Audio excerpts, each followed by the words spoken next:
The Feudal Future Podcast.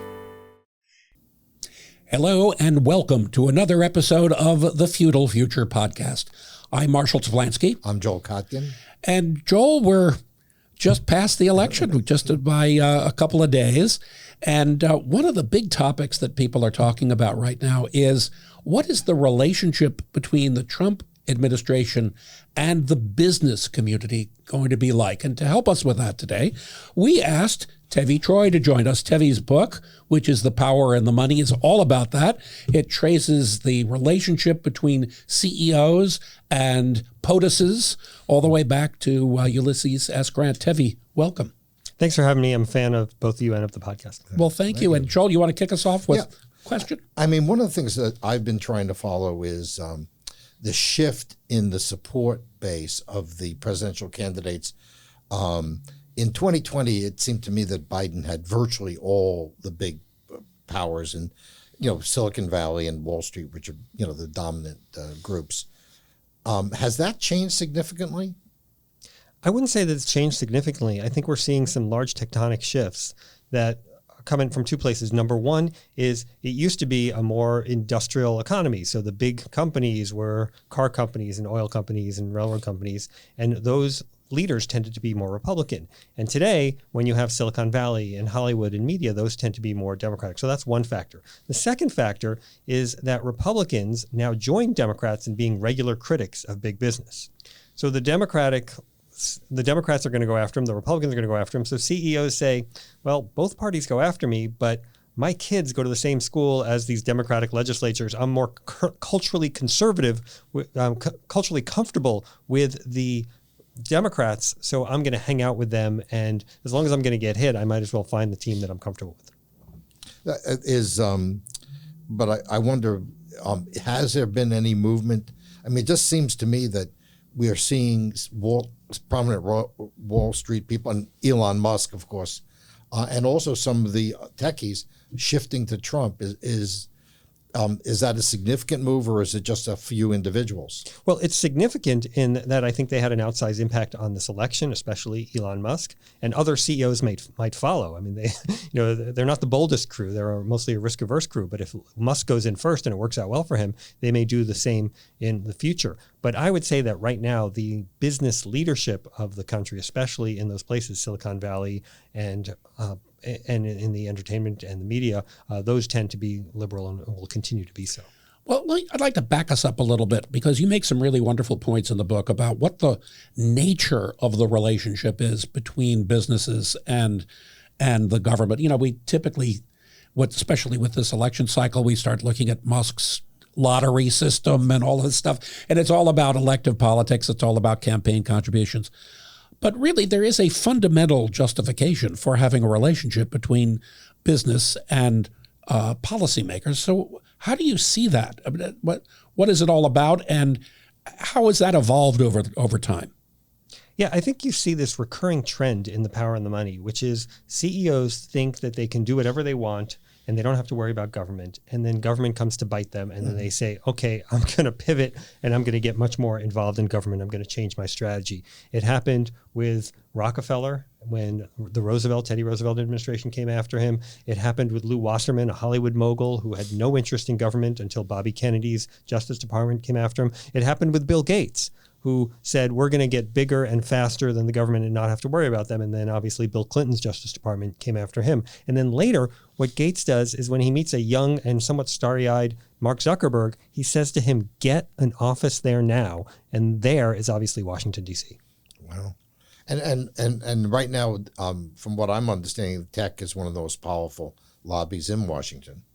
Yeah, but they started with Microsoft pretty much ignoring it. Amazon had a very small operation. And so they eventually realized that they really have to get off the schneid and get much more involved in government. But the way you're describing it is at its core, kind of an adversarial relationship. Business wants it to do what it wants to do, goes too far, gets reeled back in. Is there a more positive aspect to it? Is there a development of joint public policy in order to be able to see the economy grow, or is that just wishful thinking? Well, there is, but perhaps in a way that's more worrisome than what you suggest. A lot of times when government says we're going to regulate this industry, you see the heads of the biggest companies in that industry say, yes, we want regulation. And why do they want regulation? Because complexity is a subsidy, and it allows them to maintain their market position at the expense of innovators who might be coming up, who are less equipped to deal with the regulatory state's burdens, less equipped to have the lawyers and the lobbyists and the compliance officials who will get you through that regulatory morass. So the idea is that regulation is really actually a barrier to entry for new entrants in a marketplace that actually protects the position of the existing players. I think that's very well said, and that is pretty much where it has developed now. Now, that wasn't always the case. So I talk about in the book, in The Power of the Money, when Rockefeller was starting up and he created his monopoly with a lot of sharp-elbowed tactics and inappropriate tactics, but they weren't illegal because there were no laws preventing it. I actually call that section of the book the blank slate because there was no government telling you you can't do this. Now, there was public opprobrium and he was unpopular. He had to sleep with a revolver under his pillow, but there were no laws saying don't do these things. So let's look at that period a little bit further because I love that kind of wide open cowboy mentality at the time. So what actually ended up being defined as anti-competitive behavior that led ultimately to the development of antitrust laws? Is that where it started? Is in the Rockefeller kind of behavior in the oil market, or was it railroads? What were the iconic pieces that led to the development of antitrust legislation? Well, I wouldn't distinguish Rockefeller from the railroads too much because a lot of what was going on was he got special subsidies and kickbacks from the railroads for transporting his oil at the expense of his competitors. So they were kind of in bed together. But yeah, it was those types of behaviors. Rockefeller would famously go into a town, lower the prices, then the other oil companies would close up shop, and then he'd buy them up at a fraction of the cost. The other thing that he did, and this is more of a positive, is he kind of self-regulated the oil industry when there was no government regulation. The reason his company is called Standard Oil is because he created a standard for what you can expect from the oil product: less combustible, more reliable. You knew if you were buying Rockefeller's product, you were getting a good product. There was no international regulatory commission on energy to tell you what the product should look like. Rockefeller established the standard himself. So for those of you at home that are listening to this and wondering what Standard Oil is, just look at ExxonMobil. That is what it is. That is the Chevron. That's what we have that's today. a great point. So when the Roosevelt administration's idea to break up Standard Oil happens, and it happens after the Supreme Court rules during the Taft administration. So after Roosevelt's no longer president. This is Teddy Roosevelt, by the way, for people who are Rockefeller is playing golf with a priest. And he was playing golf all the time. He played golf every day in his retirement. And when he hears the word that his baby, Standard Oil, has been broken up, he says 3 words of brilliant advice to the priest: buy Standard Oil. And it's for that exact reason that you said, that Standard Oil became Chevron and Exxon and Mobil and BP, all these powerful companies that if you had had stock in all of them back in 1911 when this happened, you would have made them in. But what about if you look at today's monopolies? Like, one of my big concerns is, you have Google with 90% of the search market. You have, Amazon with an enormous control of the retail market, and particularly, books and things like that. You have these gigantic, what I would almost call zaibatsu, that now also own studios, also own newspapers. Is there a role for government to push back against this? Because it doesn't seem to have done very much. There is a role, but I think we also have to be careful about assuming that just because something is, it will always be. So Microsoft was incredibly dominant in the software space, and that is no longer the case. The technology moved on and things changed. Now Microsoft is a successful company again, but not because of the old business model it had, where Bill Gates was very sharp-elbowed. We think of him as this kind of avuncular philanthropist, but that's not who he was when he was actually a business executive. So there's constant change in the market, and sometimes government is the cause of the stratification because of what we were talking about, the barriers to entry. So yes, it is true that government can play a role in limiting monopolistic power and behavior. But at the same time, we have to be careful that government doesn't entrench monopolies through its regulatory apparatus. Well, and what do you do in a world where markets are in transition, like what we have today, right? We're looking at a economy that's really changing because technology is driving that change. AI is a huge driver in it, but we don't know really yet how it's going to emerge. What happens in eras like that? Well, I can speak as a former regulator. I was the deputy secretary of HHS under Bush, and I was also a senior White House aide. So I have a lot of experience here. One of the things is you have to be careful when things are moving quickly and you don't know what's going to happen. If you impose some standard right now and then, this is what the standard is going to be forever, the technology can overtake it. I was very involved in health IT, health information technology, the kind of technology that doctors use to take electronic medical records. And I worked for Secretary Mike Leavitt, who had read a lot about this. He read the books about the railroad and how the government imposed certain standards on gauges. And what he was insistent upon is we should have rules of the road, but we can't dictate what the technology should be. And then the Obama administration comes in. They spend something like $30 to $40 billion on electronic medical records. And the regulations for what these should look like come out pretty much the day that the iPad appeared. And so they could have just spent the $30, $40 billion buying an iPad for every medical practice in America, and it would have been more efficient. But you can't know in advance. You have to be very and you're humble going to in be how you saddled regulate. with unintended consequences no matter what happens. Yeah, your time in the White House is interesting to us. What did you observe in terms of the kind of close personal relationships that get formed between CEOs and top heads of of departments and POTUS himself? Yeah, I saw a lot of big name CEOs coming in and out of the White House. I see Bill Gates waiting there to speak to the president. I had one meeting that I was sort of in charge of in my role in the Domestic Policy Council of snack and fast food companies, because President Bush had an obesity initiative. He was trying to reduce obesity. It didn't actually work, but so we have all these snack and fast food companies in the White House sitting around a big table in the Roosevelt Room. And one of the people there was Indra Nooyi, who was the CEO of PepsiCo. And Karl Rove, who's a very friendly guy, he walks into the room and he sees these CEOs sitting around there waiting for the president, and he sees they don't have drinks in front of them. And he says, "Get these people some drinks." So some intern runs down to the White House mess and brings a whole mess of drinks.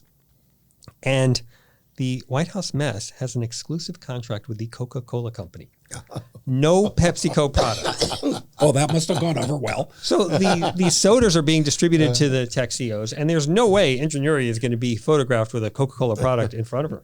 So Carl is, again, very smart. He realizes what's going on, and he says, "Get this woman a Pepsi product." And so some intern starts running around the White House trying to find a Pepsi product. And somewhere in a desk drawer, he finds a dusty room temperature Diet Mountain Dew. And they present this to Indra Nooyi, and she puts it in front of her gamely, but I noticed she never took a sip. Oh, that's funny. That's funny. Is there some, I mean, we have an unusual situation. There's always been this gap between the experience of a politician and that of a business person. Now we have a president who's a business person. Any speculation about how that changes things, or does it change things? Well, we saw his first term, so it's kind of a model for what might happen in the second term. Yeah, he wants to run government like a business, but it's not so easy to do. Government is different. In the Power and the Money, I kind of did a study of a lot of CEOs who went to work in Washington as cabinet secretaries, and it often doesn't work out well. Think about Rex Tillerson getting fired by tweet while he's on the toilet in Africa suffering from a stomach virus. Think about poor Andy Puzder, who is up for Secretary of Labor, and all these ugly stories come out from his divorce proceedings. He didn't do anything illegal, but the stories were sordid, and it didn't sound so good for him, so he didn't even get the job. So he has to give up all kinds of financial relationships. He gives up his role as the head of the company, and he also doesn't get the job in the end. So it's very hard to say, I'm going to be a business executive and then I'm going to go into government. Jack Welch, I think, was the smartest about this. He knew 10 different presidents. And one of the ideas of the Power and the Money is to look at CEOs who knew multiple presidents. So Jack Welch, I think, was at the top of the list, knowing 10 presidents. And they would always say, "Jack, join my cabinet. Jack, come into the government." And Welch would never do it. What is it, what does the permanent bureaucracy think of all of this? That's a good question. Do they is it just, they come and go? I mean, is there a cynicism about it? How do they view this whole process? Well, I think they have that cynicism about all political appointees, that you come and go and I'm going to be here. And your administration's going to be around for a few years, but I'm going to be around for 30 or 40 years. So there is that arrogance. I don't think it's explicit, but it's implicit. Then with the business leaders, they just don't like them. They think that, who are these business people to tell us what to do? We know how to regulate, and that's what we do. So I think there's a disdain for business among a lot of regulators. There was a lot of pushback at the time under the first Trump administration amongst business people. I was in the business community at that point myself, about people going to work for Trump. That wasn't there for the Bush administrations, for both Bush administrations or the Obama administration for that matter. Do you think that has pretty much run its course? Do you think it's going to be easier for Trump to find people who want to serve, and do you think the cynicism level will go down? Yeah, this is a terrific question, because I worked in the Bush administration, as said earlier, and I have a lot of friends who are eligible for jobs in the Trump administration. Some of them worked in the Trump administration, and for the most part, their careers did not benefit as a result. You work in these administration jobs, which are very difficult and are relatively low pay, to serve your country, to help an administration you believe in, but also you think there will be some career value to it. And it was actually a career negative for way too many people in the Trump administration. And that was because of the hysteria of the anti-Trump movement and this sense of trying to criminalize all kinds of behavior you disagree with. So the question is, will that happen again in this next Trump administration? A lot of people will be wary of entering to begin with because they saw what happened in the first time. But there's also the sense that maybe now Trump is normalized within the Republican Party. Look, I remember when Ronald Reagan was seen as the crazy and the Bushies were seen as the normies. So now maybe Trump is the normal. He's been the head of the party for 11 years. And so if you are a business executive and you want to deal with Republicans, you have to deal with Trump Republicans. And that includes hiring them after they leave government. Yeah. And by the way, congratulations to you for being named a senior fellow at the Reagan Institute. That is quite an accomplishment. Oh, great. Thanks. I'm a big fan of Ronald Reagan. And to the extent that we're going to be having a conversation about where the conservative movement goes next, I think the Ronald Reagan Institute is a great platform from which to do it. Well, and how are you planning to follow up on the work that you've done here? What kinds of things are you going to be studying going forward? Well, it's a great question, and I don't yet know what my next book is, but I do have a model, a template, and for all my books, I've written 5 books on the presidency. They are all about presidents and blank. And the blank is something that nobody has studied before. So it's something that's new, covers cross presidents, and also speaks to our current moment. That's why I wanted to write this book right now, because CEOs and presidents are so in the news. And I thought it was the right time to look at this. So I think I need to spend a little time seeing what the second Trump administration is like, seeing what the key issues are, and then maybe I can come up with my presidents and blank for the next go-round.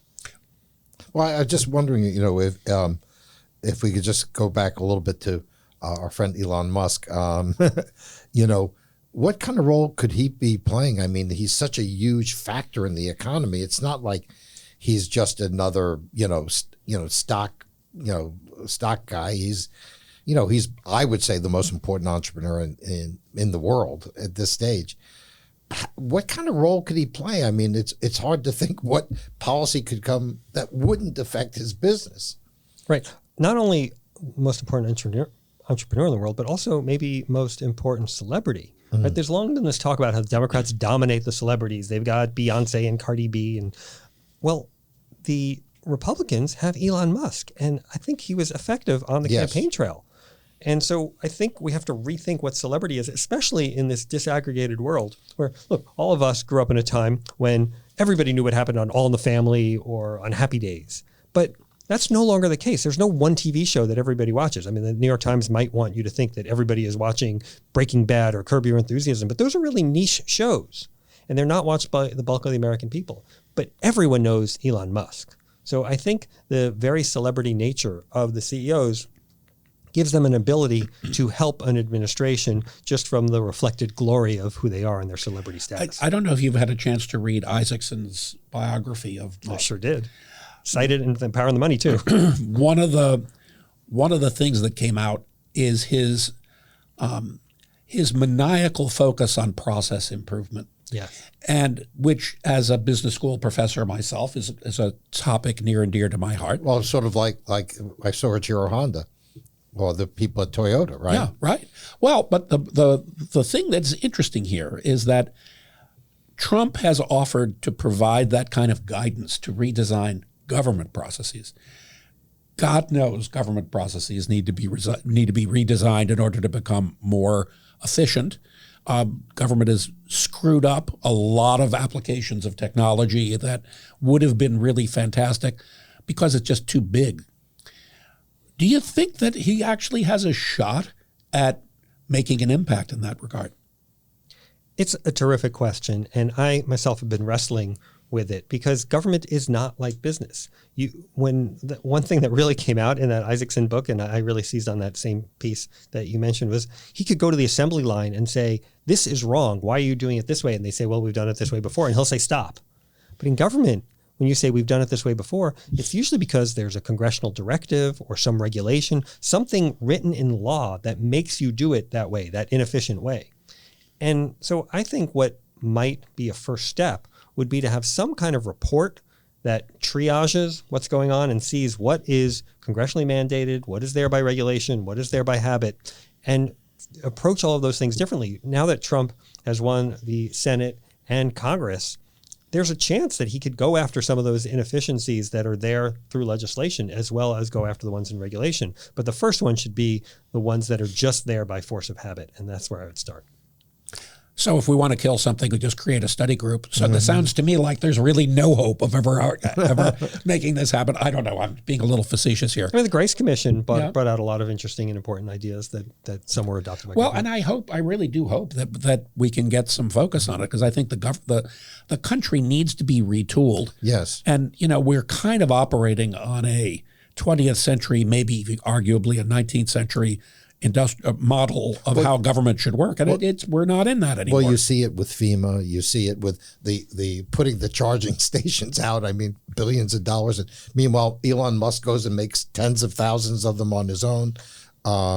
We certainly saw that inefficiency. I had an experience the other day. I was flying from Charleston, South Carolina, back home, and had to go through Denver. My flight was late because there weren't enough air traffic controllers over the Kansas City airspace. I mean, I'm saying, who is running this country? And that happened because they didn't have enough people? Yeah, they didn't have enough controllers. Yeah. I mean, you sit there and you say, these are airplanes. Like, it really matters if it screws up. And I think that this is... I think part of this whole disillusion with the government is that people feel the government is inefficient and has to be somehow changed. Whereas, you think about it, and I think you touch on this during World War II, Ford may have been a son of a bitch, but boy, he when he turned into making planes, he was pretty amazing. Well, and the idea that you would have, that's a really interesting point. Well, you have a McNamara. Right. In the world, right, whose job it is to redesign the logistical support systems. There is a case where the government has an imperative to make itself more efficient to be able to meet an external threat. Right. Short of that, are you going to have that same kind of success in redesigning systems? What do you think? Short answer is no. Yeah. It is emergencies or external threats that lead to the biggest redesigns. But I'm going to put in a word to defend FEMA. I worked in the White House during Katrina, and FEMA really did not do a very good job there. And I've done a bit of a study of FEMA, and FEMA has reformed its systems because it recognized it wasn't doing the job. If you look at video footage... What a job, Brownie, I think is what I'm thinking about. Yeah, painful words for me. But if you look back at C-SPAN footage of George H.W. Bush going to a FEMA operations center in 1992 during Hurricane Andrew, which was a poor response by the government and helped lead to his defeat against Bill Clinton. That is a very low-tech operation where people are writing down on note cards where to go. And if you go to FEMA Operations Center today, it's much more high-tech. It uses social media. It incorporates new technologies to address these crises much better. But again, FEMA is dealing with threats and crises and emergencies. And so a HUD regulatory process is not going to improve the same way. Do you think one place where maybe some new approaches may be on the border? Because that seems to have been I think that had as much to do with Trump winning as anything else. I totally agree with you on that. I mean, the thing about that, and it's a little afield, is that Mayorkas, who is the Homeland Security Secretary, bragged for the first year of the Biden administration how we've gotten rid of 94 executive actions by Trump that made it harder for illegal immigrants to come in the country. And then 3 years later, the Biden administration is saying, well, we've got to stop illegal immigrants from coming to the country. Well, why did you brag about getting rid of those executive orders? So yes, I think we do need a higher tech solution to the border issue, but the high tech solution matters not a whit if you're just going to open the doors and say, come on in, here's a piece of paper, show up in 5 years, and then hopefully we'll regularize your process and your citizenship between now and then. Well, as we get to a close here, I'm going to put you on the spotlight here. Do you think that given his CEO experience and given perhaps the assistance of Musk and some others, do you think that Trump will really be able to make a difference and actually live up to the idea of running government as a business, or do you think it's all showmanship and personal narcissism? Well, there's two answers to this. Number one is all presidents make a difference. They all implement policies that shape our lives and shape how the government is. But is Trump going to completely transform government so that it's completely run like a business? No, it's not possible. And I'm not sure the American people want that. Marshall, you want? Yeah, I'm also wondering about, is there a difference I'm thinking about the Musk stuff, and Musk being one of the largest defense contractors that we have. And space, of course. And the strategic importance of space moving forward. Right. Is there a difference in the relationship between business and the government when it comes to dealing with defense, or is it still pretty much the same set of rules?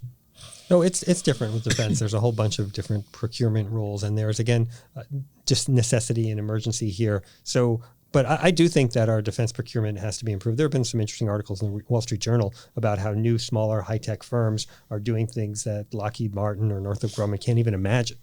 And so I do think with the world of AI and bots and drones, I think we do have to rethink how we're going about things as away from just the massive aircraft carriers, which are kind of basically just missile targets. By the way, something very important for us here in Southern California, because that's one of our, strongest of our historic strengths is the aerospace world. And we have a lot of these little startups, that are coming up. I want to follow up on what you were just asking before and putting him on the spot.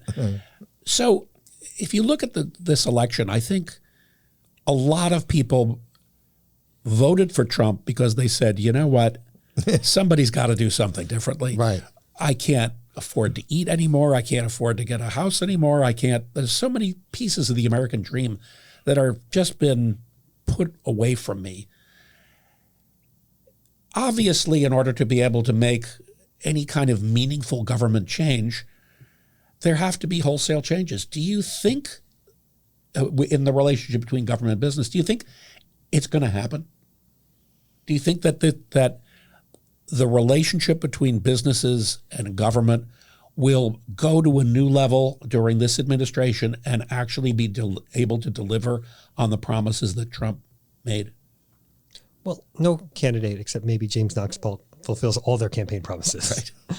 But I think Trump in some ways is more capable of carrying out some of his disruptive changes because in some ways he just doesn't care if he gets press criticism or internal criticism. Trump's motivating factor is press. He doesn't care if it's negative or positive.